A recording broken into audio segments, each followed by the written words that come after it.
welcome to another episode of Startup Hustle Middle East. This is how we shoot our episodes now. We're very excited because there are some amazing startups coming out of Saudi. And today we have with us Mohammed Aldossary, who is the co-founder of Sary, that has recently closed a Series A round of $6.6 million. And we're just very excited to have you on the show, Mohammed.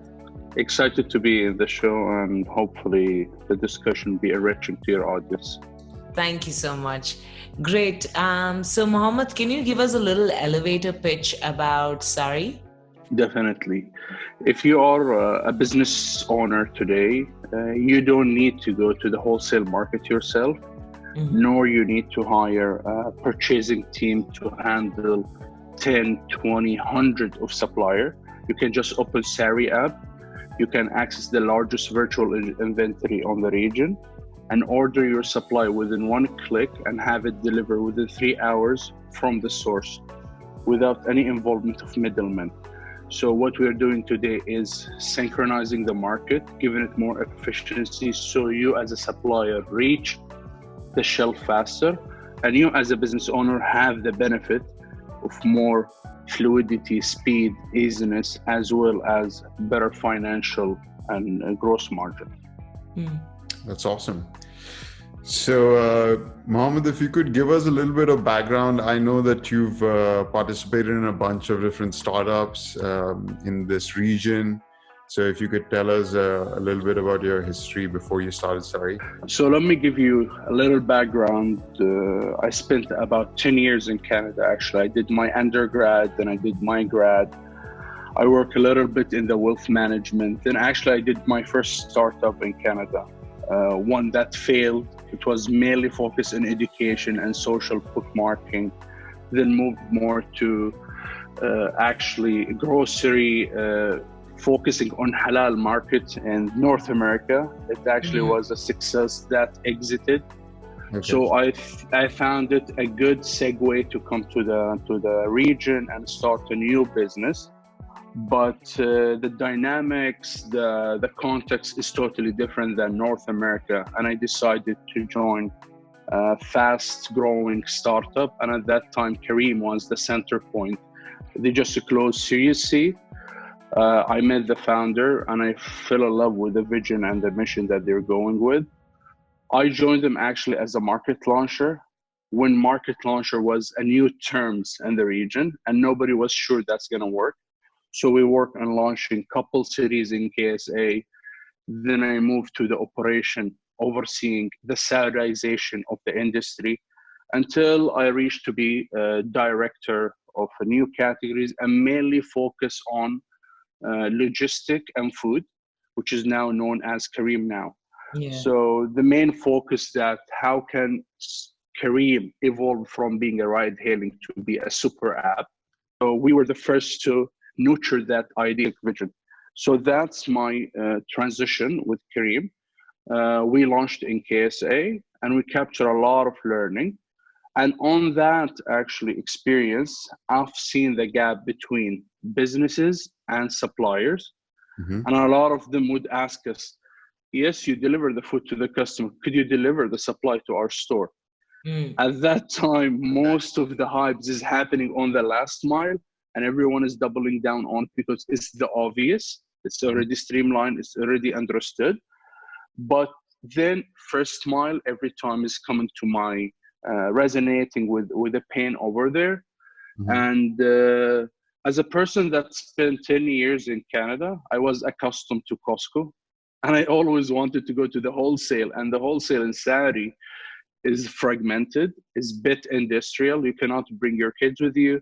So I've seen a huge pain individually and I've seen the pain commercially when I work with Careem, and I realized there needs to be an action to digitize that space just to make it seamless to buy from. While having that thought cooked to my, let's say, my brain, I was as well moving to a new challenge with Cirque. And Cirque got acquired by Bird. And the main focus is micromobility. a huge segment of transportation happened under 3 kilometers. And today, ride-hailing cars are not the efficient model that we're seeing. So electric scooter, electric bike actually becomes handy and sufficient, but it has one of the toughest unit economics. So let's say in my journey, I've seen 2 startups that I work with got acquired by international player. They've dealt with very challenging unit economics, and they're always were disrupting and cannibalizing a specific segment, which came in, let's say, handy when launching Sary. As we are bringing an offline to online market, the margin is very thin in that industry. So you have to be innovative on how to bring added value so you can maximize your unit economics.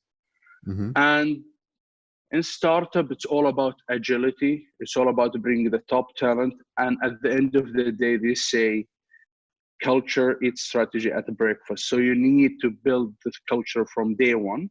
And that's what we've been focusing on to make sure the fabric between the employee, the structure that makes sense from today to 5 years. Okay. Wow, you have a very impressive background. Do you think that that had a big role to play when you were fundraising as well? Like the Careem experience, you know, success with 2 startups, 2 exits. Do you think that had a huge part to play with fundraising? I think that gives you a lot of credibility when you talk to investors. Actually, I started the fundraising after Careem exit, so a lot of people thought there is a FOMO. Then the term, then the term Careem Mafia came out, and a lot of people, can you introduce us to your colleagues? So I think all these kind of nonsense at the face value will make the discussion interesting. It will open door, but at the end of the day, it's gonna come to your P&L, it's gonna come to your burn rate, it's gonna come to your performance. And if you cannot validate that on your work, especially when you go to Series A, it's more of an institutional investment. That would make sense at seed, pre-seed, with people focusing on the person. But at a Series A, it's gonna be all about performance. And I think one of the important things that a lot of VC today would focus on is that, does that CEO went to the similar circumstances that the startup he will build went through? Will he be able to build a team? Will he be able to cultivate a lot of people around the mission? What kind of challenges have he seen? So I think a lot of these things equipped me today to do that. I wasn't in Careem as a coder sitting in a dark room. No, I was a market launcher. I've seen things with legislator. I've seen things with people. I need to challenge the stigma about actually riding with someone stranger that you don't know in a city in the north of KSA that has not have mobile penetration. So it's not just about being an ex-Careem, but as well, what is your know-how? The quality of your knowledge, and if you are an expert of your business. And this is something that a lot of startups are not aware of. A lot of VC are not subject matter expert in everything. They have a portfolio, they have a scope on a lot of markets that they find attractive. And your responsibility as a founder to come and educate and share your market. What are the challenges? And a lot of, let's say, prejudice about such industry need to be challenged. And I think a lot of VC will be excited about that wave of founders that have strong hypotheses, strong ideas, very good understanding, rooted from an experience coming from previous startups. Interesting. One of the things that we've attended a lot of startup events, and one of the things that keeps coming up about Saudi market and the challenges with the market is that is the cash on delivery issue. So with the Careem launch and also with Sary, Do you feel like this is a challenge that you've had to overcome? Are things changing? What is the situation? Cash and delivery is, yes, a challenge. Cash is king in KSA. And I recall in Careem times, the offices were half teller, half offices. And it was actually one of the shocking things that I witnessed when I joined. And I think it's just a stepping stone that you have to do to adjust the market and to go through the adaptation curve. Same thing happening with us with Sary. The only challenge is different from us versus Careem is the ticket size. So for Careem, a driver would deposit 300-400 riyal or dirham, but here we're talking about hundreds of thousands. So the difference in terms of magnitudes is huge. Luckily, a lot of governmental initiatives happening to fight cash. So we are already being a virtual IBAN. We already started doing a lot of payment, and we're seeing that's already cannibalizing the cash or cash on delivery. And due to COVID-19, a lot of people actually does not want to interact with cash. So a lot of things came in place now, governmental initiatives, safety and health, and that's pushing the adaptation to non-cash. But this is something we have to adjust. We need to familiarize ourselves and build solution around it. So it doesn't seem a curveball for me, but I think we have to have a milestones, very realistic, how to adjust. And one of the things that I need to bring is that a lot of retail shop owner in KSA yet does not have a POS. So all the transaction happening in cash, so they don't have actually a bank connected. So all the cash in the drawer actually, and they would sell and use that cash. And even the government want to have more visibility on the transaction, more transparency on where the money coming from and how it's being utilized. And just for your information, about 15%, 1/5 of the total GDP goes through trade concealment. So it's hard to be traced, it's hard to be identified, and most of it happening on the food and beverage or the grocery retail. So Sary today is not just giving visibility to merchant, but as well all the stakeholder, including the government, the payment solution, and everyone. So we are unraveling or unrevealing what's the challenge over there, just to make sure the infrastructure get laid down properly. Great. That's amazing. So, for clarity, Sary connects the wholesale markets to restaurant owners, shop owners, and it's all FMCG products. Is that right? Correct. So when we started, actually, we said we have 6 months to fail fast. We just want to go try everything. So we started with fresh and tomato and farmers. Then we moved to more of general products. Then we moved to all wholesale. Then we decided FMCG has high frequency, has high velocity, and still not being corrected. So we need to start from the basics and start branching out to more, let's say, premium, challenging category. So we focus on FMCG mid of 2019. And from Q1 2019 to Q1 2020, we grow 650x. So the growth was so huge. The reception from the industry was very interesting, and we kept doubling down on that category. So how do we do that?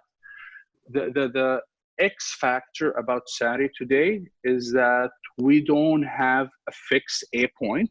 It's actually a dynamic dispatching. We always try to prioritize factories and principle of a brand. If you say Nestle, Unilever, PepsiCo, but if there is a better price on the market, then our algorithm will start dispatching to better a point for you as a micro business. And to give you even more bargaining power, we are even testing a bidding system that gives you the power to actually go and submit your list to be bid around a player around the region. And that's one of the, let's say, aspiration Khalid and myself have, is we say, we want homemade goods mom that sell their product on Instagram have the power of bargaining as McDonald's. So we always joke about this internally, is how can we give them the power? How can we streamline it? How can we make it easy to be deployed? So that's what we do. In order to do this, you guys have a pretty large technology stack, I'm guessing. So you need to connect your suppliers to your wholesalers, and you have an algorithm in between and your app, right? So how long did it take you guys to develop your technology stack? I know you guys have a CTO who's your co-founder as well, right? Khalid. Yeah. Khalid, yeah. Yes. So how did that work? So I think this is one of the biggest challenge a lot of people and probably in the region do not get their head around, is technology is not the solution. Technology is enablement to what you're going to do as a business. And you need to have your hand and destiny and control on that enablement. And a lot of businesses get this wrong by developing their startup overseas and go do things offline. And hopefully that technology start to fit in within the business model. And in 2 or 3 years, they find that's actually rubbish and they're going to throw it out. So, and they start developing again, and they found themselves they've been doing an offline business. And we've seen that a lot with emerging markets that might not have depth of talent. When I started Sary, I wanted to work with a technical co-founder that have a vision, that have a milestone, and we decided to do the business in a module, like a Lego style. Every time we deploy something, then it gets evolved until we have the full stack. So from day one, when we built the thesis about being a lightweight asset, is to be doing something that not going to the zero and becoming an obsolete to such a last mile. We want to focus on industry that's a blue ocean, and we don't want to compete with the government. So we said, these are the things that we want to focus on. Immediately, we jump on and did a Shopify page just to test a lot of hypotheses and category while we're developing the web, since web is actually getting adaptive, easy to be done. And so this is one of the very important things, is move fast. The market will not wait for you. You need to move fast. You need to experiment a lot of your hypotheses that absolutely going to be wrong in the first, third, fourth try. And your job is not to wait until a year to discover it, but you need to do it today. And so we had a deadline yesterday, and we moved very fast just to make sure that we are actually executing and launching that MVP. And capturing the market requirement. And immediately we have a cycle after cycle. And what excites a lot of actually VC, when we meet them this quarter with the website, the next week we meet, or the next quarter we meet them with an iOS release. The quarter next we show them the full platform. The quarter after they see a full-fledged where you have operational platform, you have suppliers platform, and as I speak, we're moving from a marketplace to business enablement. So we're already piloting actually microfinancing to some of the small businesses. We're moving to more of actually microservices. And I think technology, when we worked on it in the early days, a lot of VCs found it luxury. But now it's paying its dividend, and it seems to be the component that gives us the agility and the scalability. And that's why we have seen that tremendous X. So we can launch any city next week and lay on our technology fabric and start to plug in things. So that's, let's say the fruit of focusing on technology, and we need to adjust our thought of what's the technology role on the business. Okay. So one question I had, which is a challenge that we have, is as well as partner onboarding. So I think any kind of marketplace, it can't exist without your partners and your suppliers on there. So how did you guys go about the partner acquisition journey? On both sides. Yeah. So I think B2B is a market based on trust.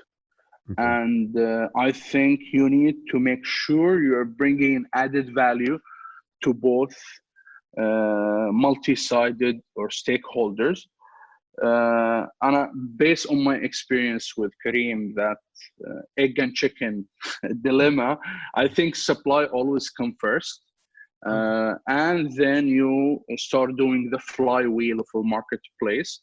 So focus on making sure that we started with small supplier, then we move to wholesalers, then we move to wholesalers, then we move to the brand. And as we go with proving actually the validity of the system, and we're building a strong traction. So you cannot jump immediately to the brand and say, I'm connecting you. They're going to say, how much have you sold of that product? So you need to build the traction. You need to capture a lot of learning. And what we have done is that convince supplier by proof. And at the end of the day, it's going to come to sales. How many SKU have you sold? What is the basket size, and etc. A lot of people are going to say no, and that's fine. You need to find one that trusts your vision, and you need to build a success story around it. Then you start echoing that referral model to different players on the industry. Yeah. So that's when it comes to supplier. And the same thing comes with a customer. Sary have a huge mobile penetration, and we need to leverage this through digital acquisition, as well as I mentioned, that this market is based on trust. And I think in the coming 12 months, the biggest channel for us is going to be a referral, and make sure that we're bringing customer alike, that willing to stick, that willing to have healthy retention and see the added value now. So you said that eventually you want to look into microfinancing for your suppliers and things. So I wanted to check, is the vision for Sary to be a super app as well? So super app, I would say more of a horizontal. And I think that's going to come into the play probably in 2 or 3 years. What we are focusing on verticals.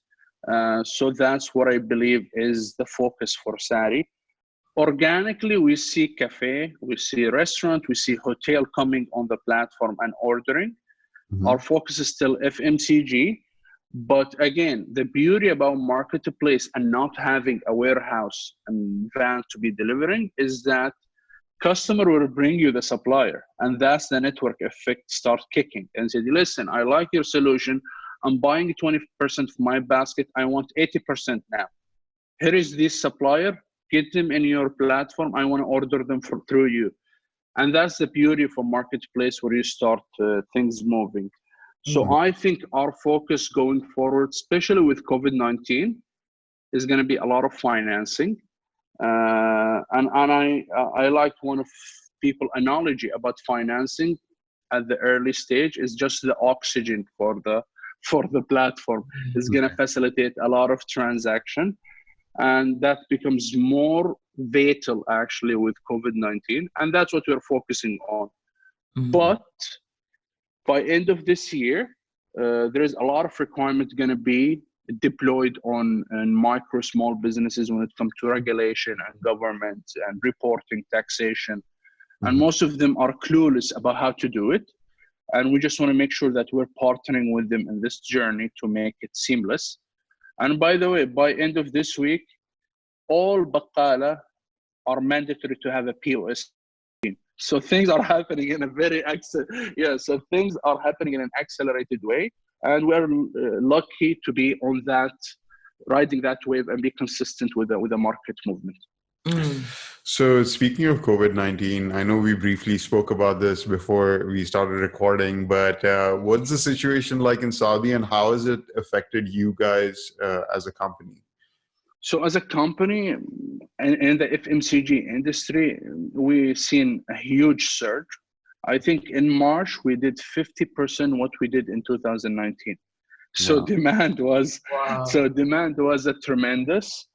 A lot of suppliers that actually resisting the lightweight asset model, the movement to actually plug in to more tech player. Now they no longer sees it as a challenging topic.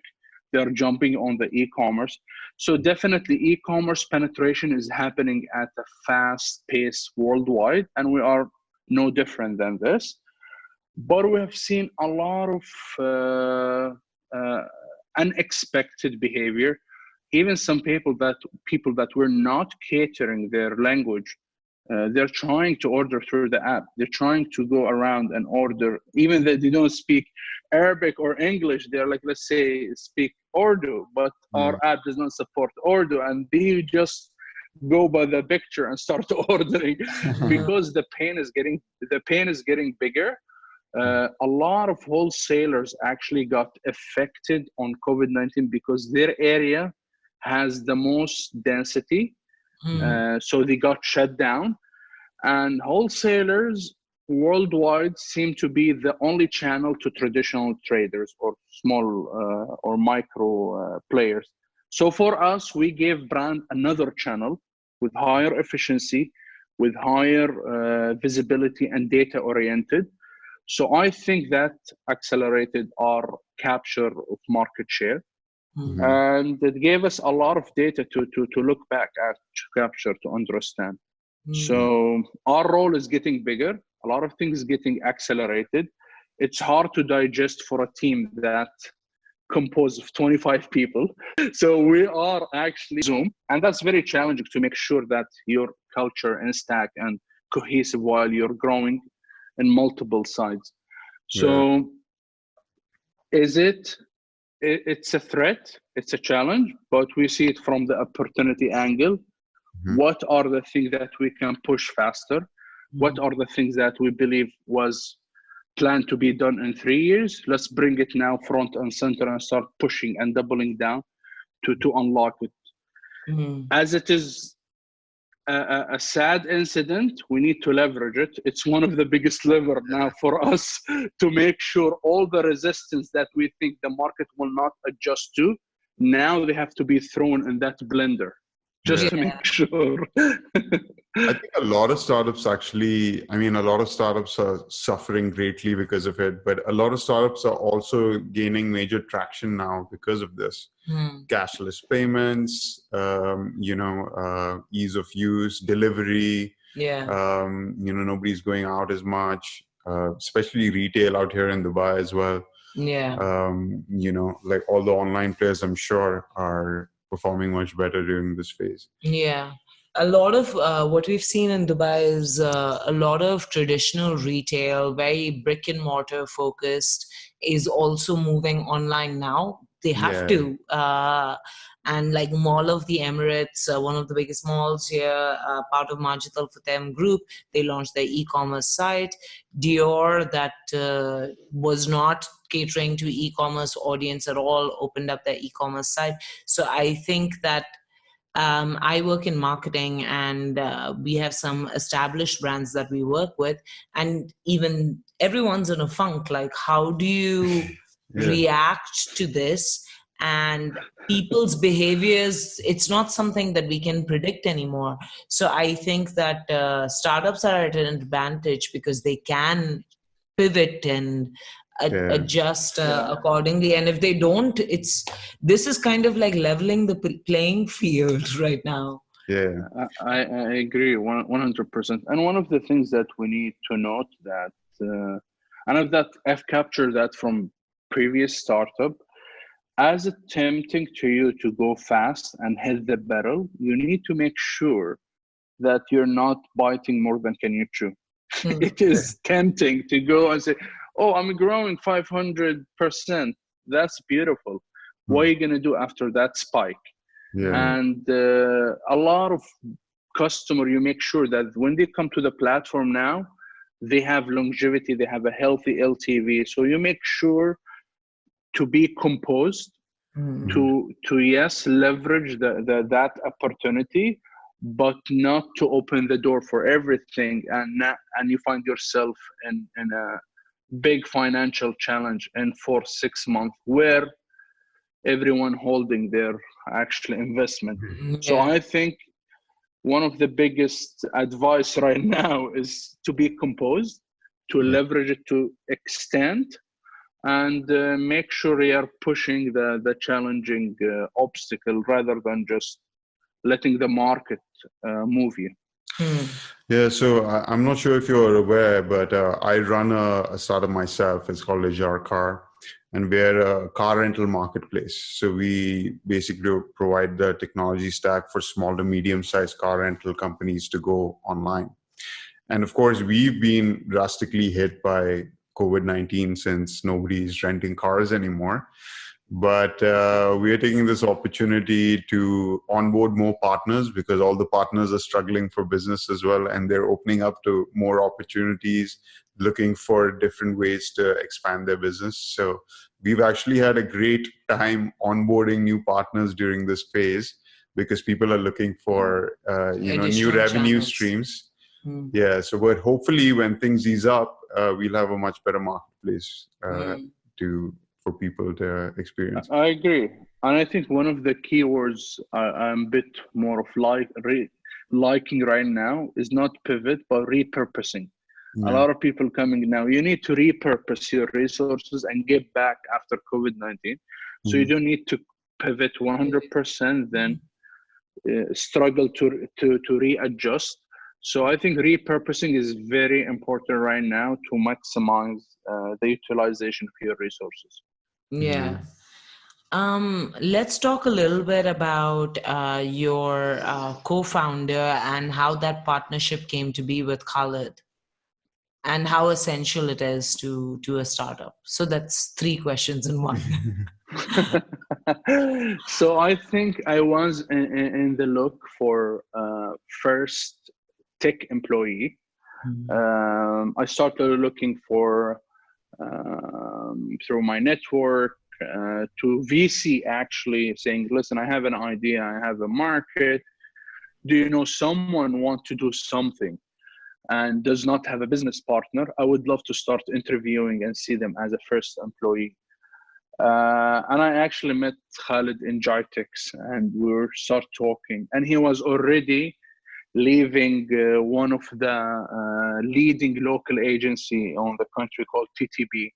And he was actually handling Careem as a client. So we met more on a client service or service provider relationship. But then we talk, is like, I'm leaving creative industry. I'm going back to tech. He has a software engineer background. He said, I actually went to business just to understand the disconnection between business people and tech people. They speak different language. I want to make sure that I wear multiple hats just to understand. And that was very intriguing for me, just to see that the maturity, the understanding of the disconnection. And he was ready to endeavor in a new venture.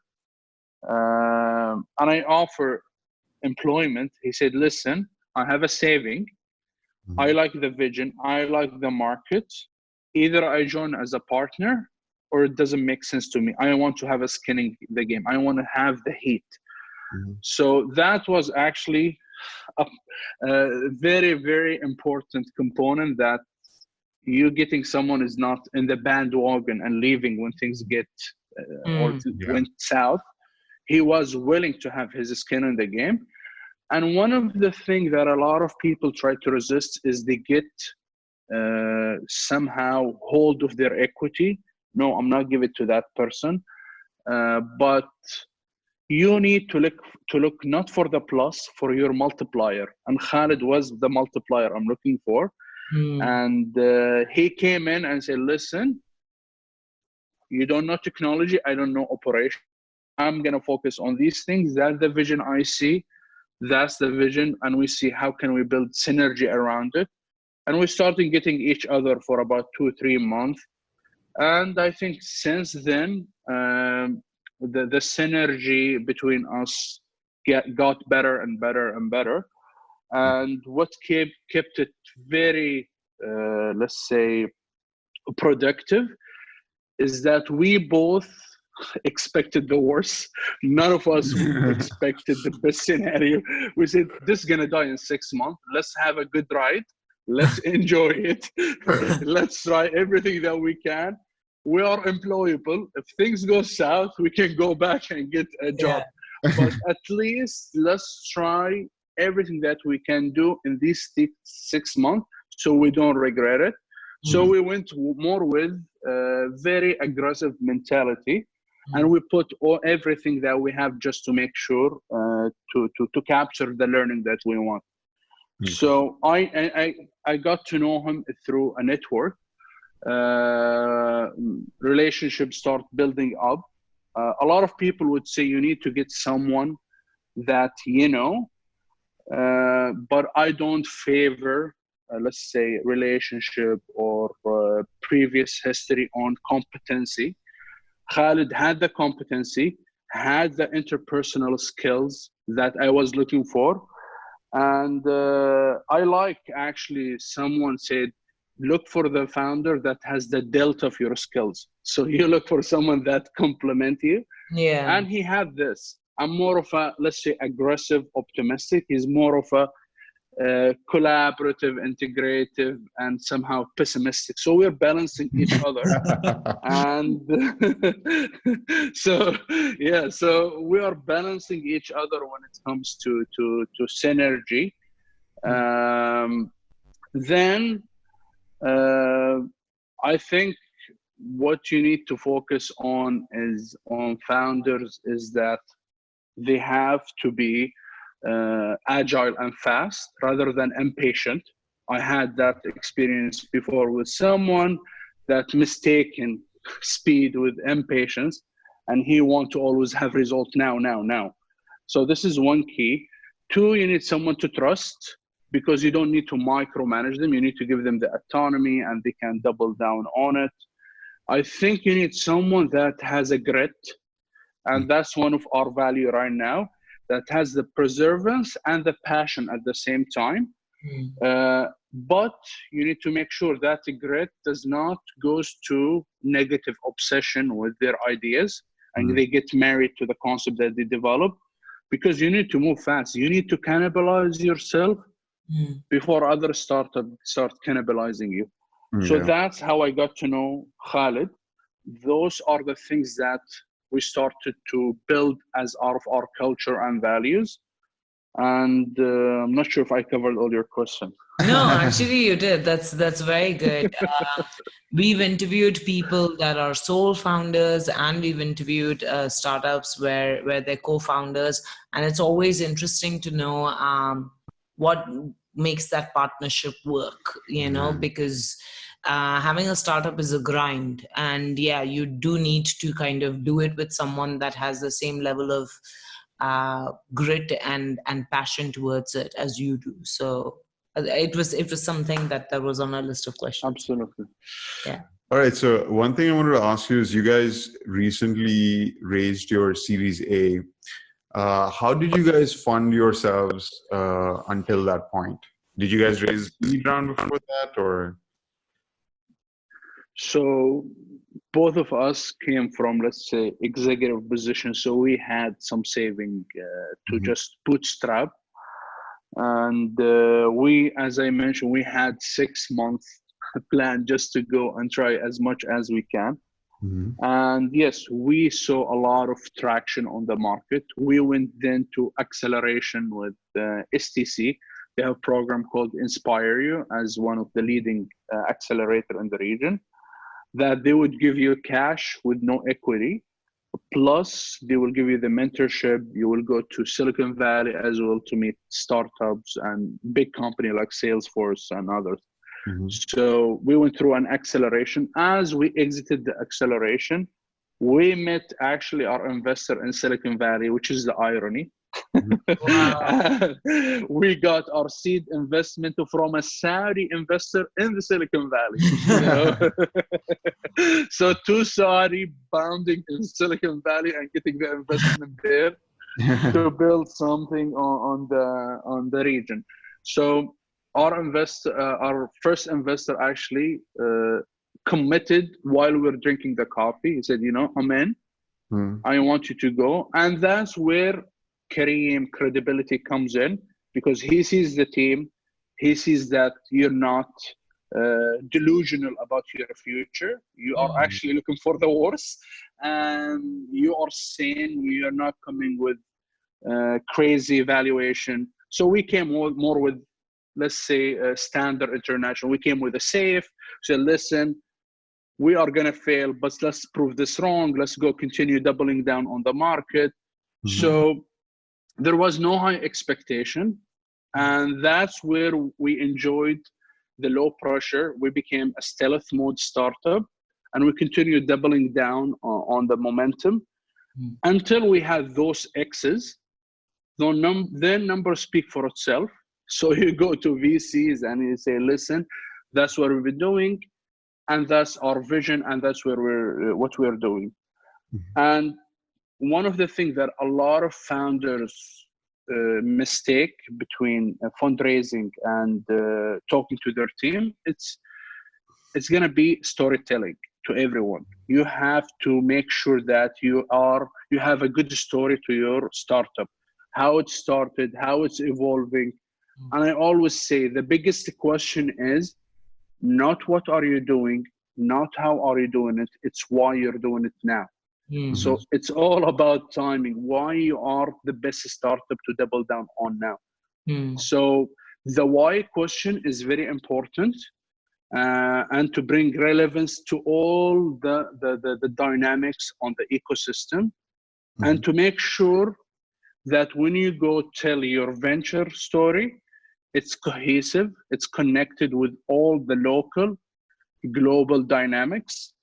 And we need to remember, VC is not charity. They're looking for better turnover, they're better exit.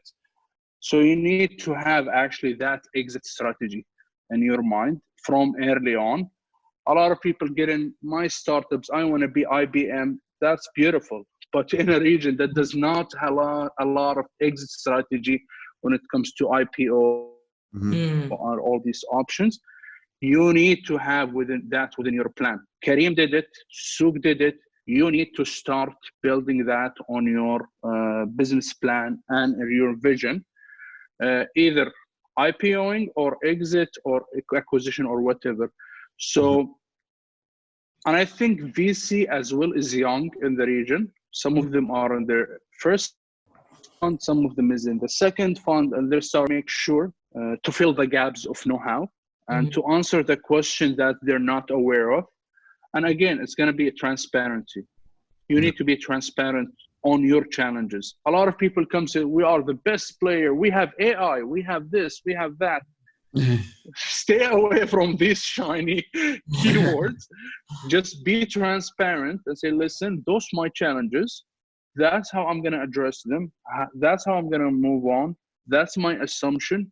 Please come and challenge my assumption. A lot of people assume things are going to go smooth. They have the best technology. Again, you need to have everything within the assumption and getting checked with reality from investors and from other stakeholders.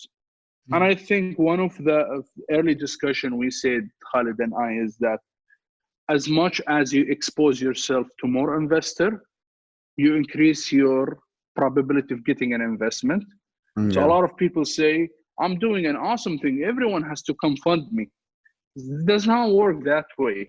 Mm-hmm. You need to expose yourself as much as you can to investor, to the know, and people will keep you within their radar. You need to make sure you're updating them regularly. You're giving them the understanding of the market. How are you moving? How are you pivoting? And so just stay in touch with everyone. There is no such thing called going early to an investor. In fact, Raed, who led our round now, we met them 2 years ago.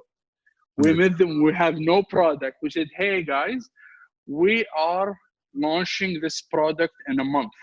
We want to go there, we want to do this and that. And said, wow, that's an interesting market. We are looking to invest in, but we have not found the startup that we want to do. And we said, what are the things that you're looking for? What are the milestones? What are the conditional precedent? What makes you write the check? We build enough know-how on how to close the round, and that helped us when we close our round in Series A. We deploy the term sheet, close in 2 weeks, which is fast on the region, because we already captured all these comments 2 years ago. And I think that's a good advice to all startups. Do not go to investor early on, want an investment. Just go listen. That's a free consultation, free advice. They're going to tell you how is the market moving, how you're not performing. They're going to start flagging things. Most of them not going to be right, but you need to have multi-sided, diverse opinion, other than you and your founders who is in the honeymoon and loving the vibes of a startup. Yeah. Yeah, that's true. I mean, I've learned so much just by meeting VCs and just explaining the business, and immediately they'll shoot so many things down, and then you look at it in a different way, you think about it in a different way. It definitely helps. Yeah, that objectivity is really important, because you and your team and your co-founder are too close to it. Right. So like, it's interesting that you met with the ventures even before you launched, because I'm sure that the feedback they give went into a lot of product development, aside from also knowing what is it that they're looking for when they'll invest. So I think that's quite interesting. Yeah. Actually, listening to you talk, it's super cool, because with Startup Hustle, we're about 45 episodes in. And when we talk about like advice that people share, like there's so much in your story that is like textbook, like what you need to do as a startup, so like usually we end the podcast with what advice you have, but I'm hoping people are just sitting with a notebook and like writing down things that you're saying, because it's like, gotta do this. It's been a very cool chat. Yeah. But Absolutely. If there was like one piece of advice. If there was one piece of advice, you've given us plenty and our listeners plenty, but one. I think one is that if you have an ideas is worth a dime. You need to execute. I need to move fast. And again, you have the difference between moving fast and being impatient. You have to move fast, break walls, and that will give you a good learning. Either you learn fast or you fail fast. Mm-hmm. So that's my biggest advice. It hurt me every time I sit with businesses that been doing the same mistake for 3-4 years, and they're not moving, they're not adjusting, they're just locked down on that chamber of their love to their ideas. So a lot of people say, what is the biggest component to invest in a startup? A lot of VC would say the market. A lot of early investor would say the team. Other would say the timing, and I'm with the timing component. So you need to move fast and always wake up and ask yourself, why I'm doing this? Why am I relevant? Why I'm doing this? And you need to challenge yourself. And that's what I learned from Careem, where you have a giant like Uber breathing at your neck, is that you need to cannibalize yourself and ideas before others do it. So again, move fast, challenge your ideas. It's not written in stone. It's fine to be wrong. Everyone gonna get it wrong. So you need to move fast. You need to learn from your mistakes and do not be stubborn. And that's one of the things a lot of people I work with get surprised, is that we agreed on this last week. Is that what we agreed on got optimized? It's totally different. And that's my hypothesis. You can challenge my hypothesis now rather than sticking. So I think you need to review it on day to day, week to week, month to month, quarter to quarter, and make sure if things not working well, you need to adjust and move fast. And that's what we need on the region. People that move fast and break walls. Then we can build the infrastructure that moves to more stability. One of the analogy I like, people say in the first 2 years, you are a pirate. The last 2 years from it, you become a navy. So you need to be a pirate, knocking every wall until you find the product market fit. So you need to move fast, then become a navy. Okay. That's a good one. We'll use that in a future episode. And if you could describe one mistake you think you made on your journey with Sary.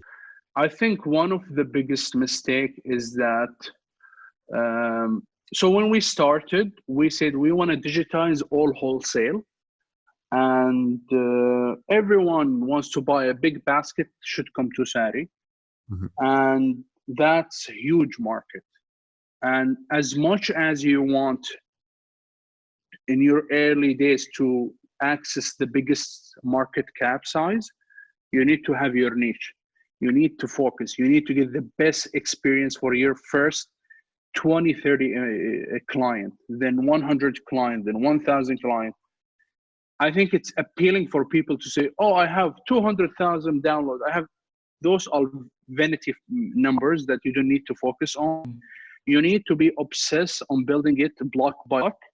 And one of the things that we got, let's say, it's mistake and as well helped us, is that we said we're going to stay serving everyone and let's see who decide or who has the biggest pain. So we did not move fast. We were more hesitant on what to shut down to focus on people or businesses.